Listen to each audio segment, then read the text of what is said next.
Boa tarde a todos. Vamos nesse momento nos ligando com o nosso mentor individual, com a espiritualidade amiga desta casa, com Joana de Ângeles, Irmã Rosário, Irmã Teresa, e agradecer a todos pelo carinho, pela amizade, pelo acolhimento. Nos ligamos com nossa mãezinha querida, Maria de Nazaré, pedindo a ela que nos envolva na sua luz, na sua paz, na sua serenidade, que nos aconchegue juntinho ao seu coração de mãe num abraço muito caloroso. De mãos dadas a Maria, chegamos à presença do nosso Mestre amado Jesus e a Ele pedimos que derrame a sua luz sobre nós, que nos auxilie no entendimento e na aplicação dos seus ensinamentos em todos os momentos da nossa existência. De mãos dadas a Maria e a Jesus, chegamos à presença do nosso Pai Criador. A Ele agradecemos pelo que somos, pelo que temos, pela oportunidade bendita de estarmos aqui reunidos. E vamos nesse momento elevando os nossos corações e os nossos pensamentos em louvor e agradecimento, dizendo ao Pai: Pai nosso que estais nos céus, santificado seja o vosso nome, venha a nós o vosso reino, seja feita a vossa vontade, assim na terra como nos céus. O pão nosso de cada dia nos dai hoje, perdoai as nossas ofensas, assim como perdoamos aqueles que nos têm ofendido. E não nos deixeis cair em tentações, mas livrai-nos de todos os males, pois vossos são o reino, o poder e a glória para todo sempre. E harmonizados que estamos, vamos nos ligando com as equipes espirituais de tratamento desta casa, pedindo que seja derramado a luz branca do Cristo sobre todos os assistidos. Essa luz vai serenando, acalmando e tratando a cada um de nós. Pedimos às equipes de P2 que projetem a luz azul sobre todos nós. Essa luz vai percorrendo o sistema nervoso central, tratando cada um dos centros de força, trazendo todos eles no equilíbrio. Pedimos às equipes de CH que projetem a luz rosa no coração de cada um dos assistidos. Essa luz vai serenando, acalmando esse cardíaco, fortalecendo a fé e a confiança em cada um de nós. Nos ligamos com as equipes de P3B e pedimos a projeção da luz branca do Cristo, de um azul muito intenso que envolverá o coração e a mente de cada assistido. Pedimos também que sejam feitos todos os cortes de ligação que se fizerem necessários, que essas energias sejam levadas para o astral, para o tratamento mais adequado. E vamos projetando um azul muito intenso em todo o sistema nervoso central e periférico, neurovegetativo, um rosa claro no cardíaco para aumentar a força, a confiança, a fé, um amarelo claro no frontal para ter pensamentos positivos, maior ligação com o mentor individual e força de vontade. E pedimos uma cúpula rosa clara vibrante da cabeça aos pés, envolvendo todos os assistidos de P3B. Aos assistidos de saúde, pedimos a projeção das cores do arco-íris, fazendo como uma cúpula protetora, envolvendo cada um desses assistidos pelo tempo que se fizer necessário. Que assim seja, Senhor. Graças a Deus. Convidamos a todos para que assistam neste momento a palestra que será colocada no ar. Que assim seja. Vamos recebendo com muito amor o palestrante desta noite, Glaucio, da Federação Espírita de São Paulo. Uma boa palestra.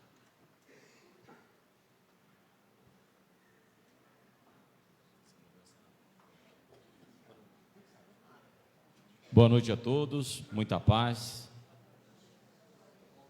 Hoje é uma noite de reencontros também, não é verdade? Estamos sempre nos reencontrando, principalmente com um pedaço do nosso mais dileto passado. Nós vivemos um mundo de paradoxo. O que é paradoxo? É o contrário de tudo aquilo que a gente defende, do que a gente acredita, do que a gente apregoa. Eu costumo dizer muito quando eu venho conversar, que nós não queremos ir para o céu. Esse negócio de ir para o céu não é para nós. A gente quer ficar por aqui mesmo. de preferência ou indo para Campos do Jordão, que vai começar o inverno daqui a pouco, né? Ou para o Guarujá, né? Quando está sol, ou qualquer outra praia do litoral norte que é mais próximo. Porque nós fazemos todos os esforços possíveis para permanecer por aqui.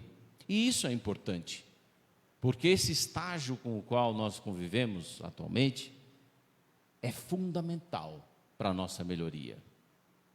Nós estamos em constante evolução, mas nem sempre nós abrimos os olhos para isso. Nem sempre nós conseguimos enxergar o que é benefício e o que é malefício em nossa vida. E hoje é um daqueles capítulos que, graças a Deus, me foi dado falar, porque eu não vim para esclarecer, mas simplesmente para confundir. A ideia é que ninguém saia daqui com um pensamento pronto, formado, ou uma ideia fixa, numa resposta qualquer. É para nós pensarmos juntos. E eu queria dividir com vocês as minhas caraminholas, como diria a minha avó, aquilo que se passa na minha cabeça, as coisas que o meu cérebro começa a fabricar. E hoje, a fé como instrumento de cura. Nós conseguimos ver através do Evangelho de Jesus algumas passagens que fala sempre: a tua fé te curou. Existe o caso, e aí tem uma programação muito interessante quando a gente começa a estudar um pouco mais sobre a vida de Jesus e a passagem do Evangelho, porque o que se passa, principalmente no caso da mulher, né? Todo mundo cercava Jesus porque todo mundo queria um benefício dele. Ele curava as pessoas, ele trazia uma boa mensagem, ele era uma alma fantástica perto de nós. E uma mulher que já tinha um fluxo de sangue, vivia um processo hemorrágico há muito tempo, ela tenta se aproximar de todas as maneiras de Jesus, até que consegue tocar nas vestes dele. E Jesus sente isso e pergunta: quem foi que me tocou? E os apóstolos falam assim: senhor, aqui estamos no meio do tumulto danado, todo mundo está pegando em todo mundo, no senhor, quem foi? Não, essa pessoa que me tocou, tocou de maneira diferente, e de mim saiu uma virtude. E a mulher se apresenta para ele, todo trêmula, e diz: fui eu, Senhor. Ele olha para ela e fala: filha, a tua fé te curou. Existem duas coisas fundamentais nesse processo. O povo judaico é um povo de tradições, como a maioria dos povos orientais, e eles tinham uma série de regras e procedimentos do ritual de pureza de vida. Uma mulher que estava num período menstrual, por exemplo, ela não podia tocar em nada e em ninguém, porque senão aquilo que ela faria, ou aquela pessoa que ela tocava, ficava impuro. Tinha todo um ritual de purificação, que tinha que comprar não sei quantas pombas, acender não sei quantas fogueiras, fazer milhares e milhares de coisas para poder purificar. Então, ela não vivia somente um problema de doença física, ela vivia a doença da rejeição social. Ninguém podia se aproximar dela. E se tem uma doença que dói em nós, seres humanos, é aquela doença de nós não sentirmos que pertencemos a alguma coisa, de não fazermos parte de um grupo, de não nos sentirmos envolvidos nas festas, nas comemorações. Aquele negócio que a gente carrega desde os tempos mais primitivos, que é a dependência de sermos validados pelos outros. Faz o bolo de final de semana, maior capricho, põe lá todo aquele merengue, o chocolate, passa o chantilly, bota a uva passa, faz o caramelo incrível, todo mundo come o bolo, ninguém fala nada.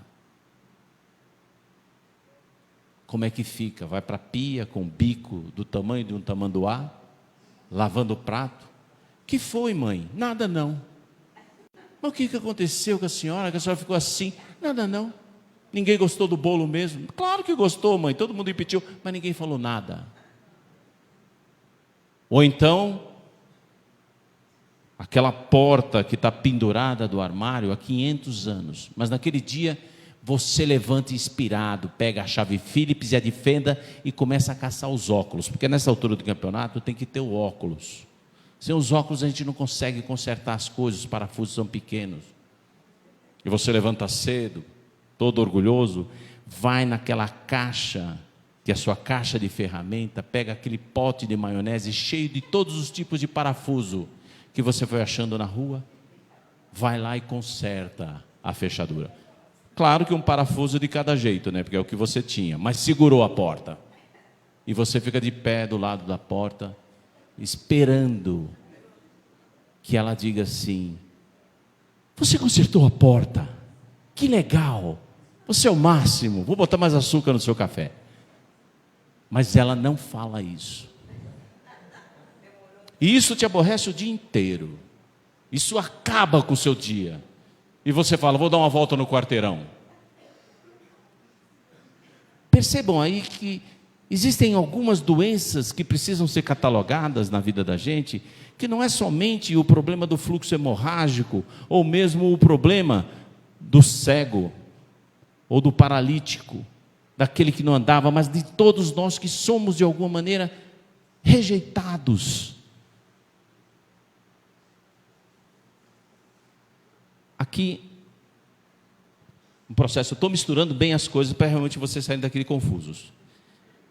Americano é um estudioso da vida. Uma das coisas que os americanos mais gostariam de ter de um passado histórico. Então eles procuram esse passado histórico o tempo todo, nas pequenas coisas. E eles analisam e acompanham determinadas atitudes de nós seres humanos em termos de estudos. Eles olham durante 50 anos um grupo de pessoas para saber o que o marshmallow bem passado faz na vida de uma pessoa, depois de 50 anos.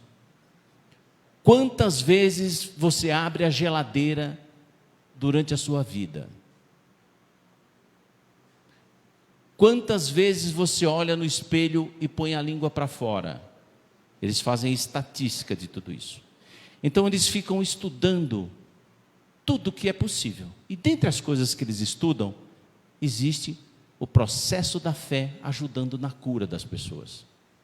Os institutos de pesquisa americanos ficam com uma ala do hospital em que divide os pacientes e falam assim para as pessoas: olha, existem esses pacientes aqui na ala B, e nós gostaríamos que vocês rezassem por essas pessoas para ver se elas ficam boas. E coloca um especialista cuidando da ala B e outro na ala A. E eles percebem que o pessoal da ala B, em que foi pedida as orações, eles têm significativas melhoras. O que quer dizer isso para nós? Se a gente rezar para uma pessoa que está doente, ela vai ficar boa? Sim ou não? É bom que tenham dúvidas. Sim ou não?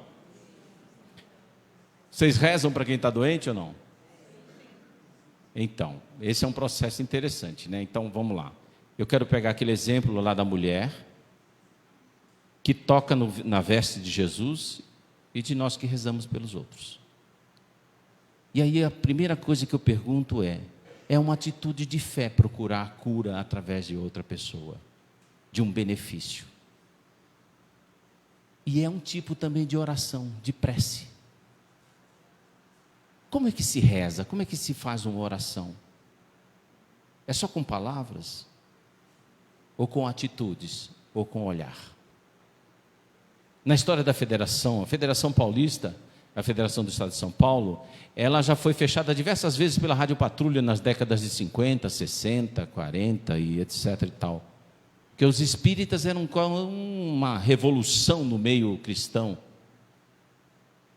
Então, era muito fácil uma sessão de espiritismo acabar na delegacia. E aquele pessoal que começou a ser os bandeirantes do espiritismo dentro do Brasil, às vezes entravam até de costas na federação. Porque se alguém visse, falava assim: você está entrando ali? Não, estou saindo, eu que entrei por errado. Então, o pessoal se escondia.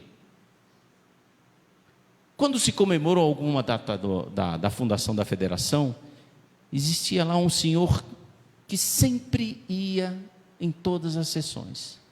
Era um senhor de cor, que ia sempre com um terno de linho claro, de chapéu naquela época.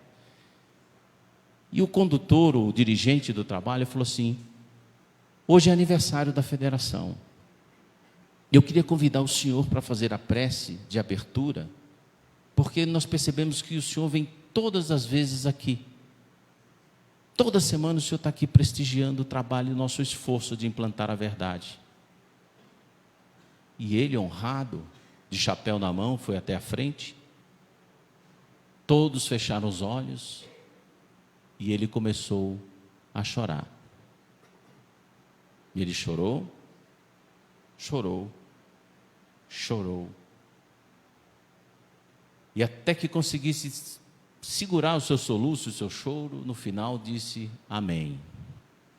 Dizem que foi uma das preces mais bonitas feitas na Federação Espírita. As nossas atitudes, as nossas ações precisam ser repensadas, que a maneira de nós homenagearmos a Deus, de nos colocarmos em contato com Ele, em contato com Jesus, é através do toque, da palavra, da atitude, do olhar e daquilo que a gente carrega dentro do coração. E esse é um caminho que começa a construir em nós a verdadeira fé. Mas ela pode ser conturbada com o tal do paradoxo que eu falei. Que a gente quer uma coisa, mas faz outra. Nós desejamos e trabalhamos por uma coisa, mas para colher outra. E aí, nós temos que pensar algumas coisas diferentes, né? Dentro do processo de cura pela fé, o que é a saúde? Definição é diz dicionário: saúde significa o estado de normalidade e funcionamento do organismo humano. Ter saúde é viver em boa disposição física e mental, além de boa disposição do corpo e da mente. Organização Mundial da Saúde. E aí existe uma coisa que é, ok, o conceito de saúde é esse, e o conceito de doença é outro. O pai da medicina, chamado Hipócrates, ele tinha uma frase, deixou um legado muito bonito de trabalho, que dizia assim: não existem doenças, existem doentes. Faz um pouco de confusão na cabeça de como não existe doença. Porque ele queria que todos os seus discípulos vissem através do sofrimento o ser humano que estava por trás dele. Que não se preocupasse em combater a doença, mas tentar entender o porquê que chegou naquele estágio. Para tratar o homem, para tratar o espírito, e não a gripe. Quem constantemente pega a gripe? Vive gripado. Tem gente que toda semana tem que tomar uma pastilha ou fazer qualquer coisa, porque sempre está com algum encaminhamento. O que significa isso? Só a gripe só pega ele. Então, dentro desse processo todo, nós vamos aprendendo que sim, nós temos as doenças e os doentes que nós temos que cuidar, né? Mas nós já conhecemos uma série de coisas, de médico e de louco todos nós temos um pouco, não é assim? Então, remédio para gripe, quem conhece? Caseiro: chá de limão com alho, casca de cebola e um pouco de açúcar. Já tomaram? É tira e queda. Você toma uma caneca dessa daí, se enrola em cobertor, soa que nem um pugilista, e depois você vai ver se você não fica bom. Para cólica, olha, chá de camomila é uma beleza para cólica. Você vai ver que ele é anti-inflamatório, uma beleza. Para coceira, limpa vidro, passa limpa vidro onde o inseto picou, que você vai ver se não vai dar um efeito fantástico. Não é assim?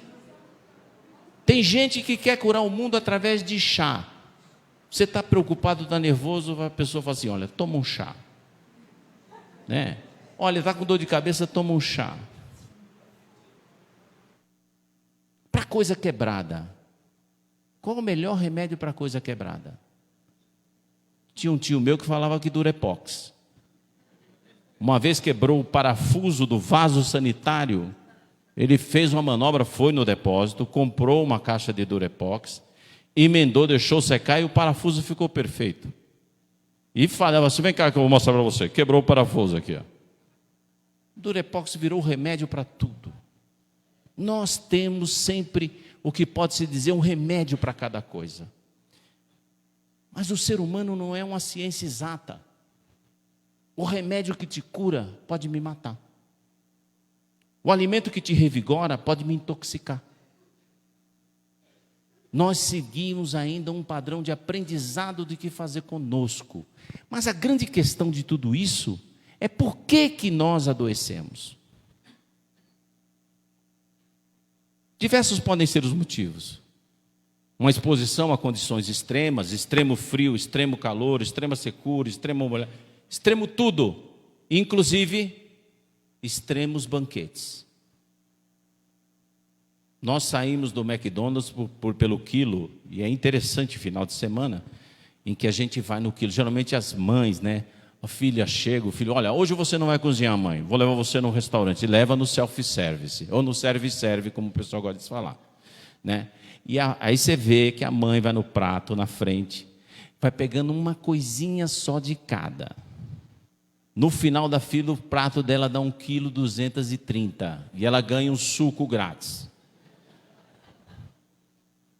Isso é uma exposição a condições extremas também, que a gente não percebe. Dá para perceber aqui, né? Que eu estou melhorando, estou entrando em forma. Contratei um cara para ir na academia no meu lugar, mas eu não sei se ele está fazendo exercício certo, né? Porque não está dando muito uso inadequado de uma determinada circunstância, vírus, doenças autoimunes e valores. Valores nos deixam doentes. Valores. O que são esses valores? Posições rígidas sobre determinadas coisas em nossas vidas, no nosso procedimento, que nós teimamos em manter e que nos tornam pessoas doentes. Sabiamente dizem que a verdade é um espelho que foi partido em milhões de pedaços. E em cada lugar caiu um pedaço dessa verdade. E uma delas caiu numa música dos Titãs. Você gosta dos Titãs? Chamada O Pulso. E sabiamente ele colocou a peste bubônica, que é uma doença transmitida pela pulga do rato, o câncer, a pneumonia, mas colocou também a raiva, colocou o rancor, colocou a estupidez, a paralisia, a hipocondria, a esquizofrenia, que são doenças pertencentes à nossa alma, ao nosso comportamento e aos nossos valores. A grande questão de tudo isso é como curar a tristeza, a apatia, o rancor, a inveja, a raiva e a amnésia. Eu falo da amnésia porque eu tentei achar uma palavra que se aproximasse muito desse negócio paradoxal que nós somos, que nós constantemente esquecemos quem nós somos. O que nós estamos fazendo aqui? Que um dia nós vamos sair daqui contrariados. Eu tinha um grande amigo meu que, quando eu começava a falar da vida além da morte, das reencarnações, das cidades do plano espiritual, do nosso lar, ele falava, é maravilhoso o que você está falando, lindo.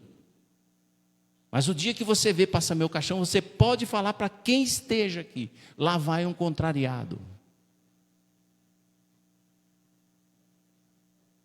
Essa é uma coisa do qual nós não nos preparamos adequadamente para viver.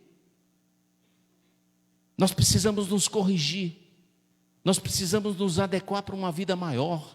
E as doenças, muitas das vezes, meus amigos, vêm no sentido de nos auxiliar, de nos socorrer, para que nós não erremos mais. Dentro da programação das nossas células, existem elementos que, de repente, de acordo com o nosso comportamento, eles são disparados ou não. Jesus não tem uma frase que quando nossa mão esquerda é ruim, nossa mão direita é ruim, é melhor que você corte ela do que viver em pecado e entrar no reino dos céus sem o braço, é melhor do que viver com ela errando? E as doenças muitas das vezes agem para dizer que nós estamos num procedimento inadequado em nossas vidas. Mas também elas servem para dizer que fazem parte de tudo que nós convivemos. Todos nós temos doenças. Todos, absolutamente todos. Mas obrigatoriamente nem todos precisam ficar doentes. E aí, para encerrar, porque tem gente já pensando na novela ou no jogo que vai ter, um dos processos mais bonitos que eu ouvi falar de cura vem de um livro chamado Maria, do Scholen Asch. E ele conta que Maria já entardecia por volta das 6 horas da tarde, e ela acendeu a candeia para iluminar o caminho daqueles que vinham do campo. Ela esperava que Jesus voltasse, que fazia tempo que ele tinha saído nas suas peregrinações e não dava notícias. De repente ela viu um vulto vindo pela estrada, um viajante. Era fácil identificar um viajante, porque todos viajavam com um bordão, um determinado roupas. E ela se apiedou, o coração dela se encheu de misericórdia por aquele viajante. Falou, ele deve estar cansado, triste. E falou, amigo, vem, descansa um pouco, come algo antes de seguir a tua jornada. Ele aceitou o convite. Na hora que ele se aproxima, no meio daquela penumbra, da escuridão, ela percebe que ele é um leproso, que ele tem hanseníase. Ela se assusta, mas ela não o evita. Dá o vaso d'água para ele se lavar e serve na mesa as frutas, o queijo, um pouco do azeite, do vinho. E ela pergunta para ele, de onde você vem? Aí ele falou, eu venho de muito longe, minha história é longa. Eu era um homem muito rico, tinha muitas posses, todos os dias existia um banquete na minha casa e eu era cercado por todos os meus amigos. Um dia fui acometido por essa doença, gastei toda a minha fortuna tentando me curar, minha família me abandonou, as pessoas me desprezaram e eu fui para a rua.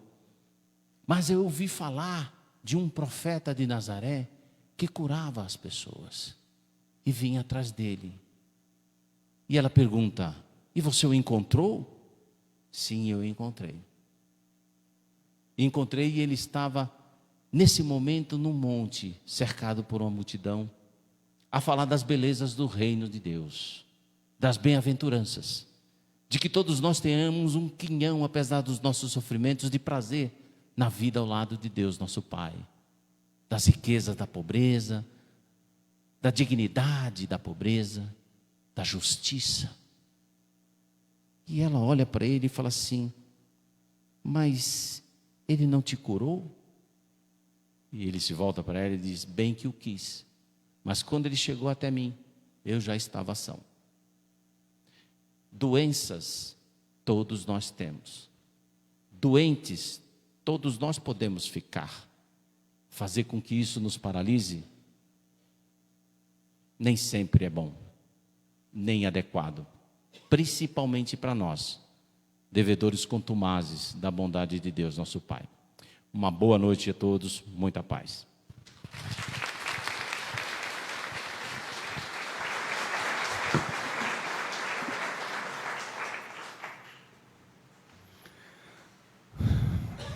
E assim, nessa vibração de amor, vamos agradecendo ao Pai por mais esta oportunidade da encarnação bendita.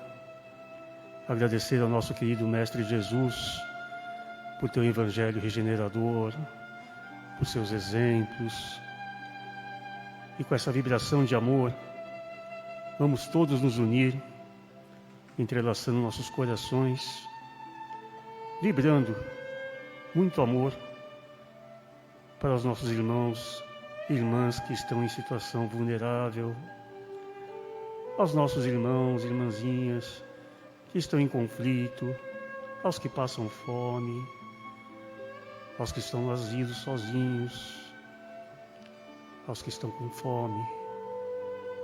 Vamos vibrar, pedir a Jesus que acaricie o coração de todos esses irmãozinhos e que possamos fazer a nossa parte, vibrar, estender a mão e auxiliar o máximo que podemos. Vamos vibrar pelos nossos lares, amando o próximo, o mais próximo, e a partir dali, levar esse amor em cada cantinho desse planeta. Vibremos pelo todo o planeta, pelos seus governantes, pelo nosso Brasil, pelo nosso meio ambiente, pelos nossos animais. Vamos vibrar, enfim, amor, muito amor, e sempre levar no coração os ensinamentos do Mestre, pois sabemos que Ele é o caminho, a verdade e a vida. Voltemos todos com as bênçãos do Pai em segurança aos nossos lares e até o nosso próximo encontro. Que assim seja, graças a Deus.